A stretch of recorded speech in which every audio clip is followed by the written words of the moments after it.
Hi friends, I hope you are doing well. Today we will talk about how to fix or how to solve the problem of Pluto TV app. You click on settings.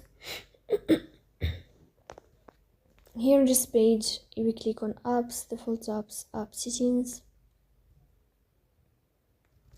On above here, you will search about Pluto TV and we click. In this page of app info, we click on first stop and we click OK. Here you will enter to the window of storage. Then we click on clear cache. Here we'll turn off your Wi-Fi and you will turn on your Wi-Fi again to fix that problem. So please don't forget to support us by like and subscribe. See you next time and thank you for your watching and your attention.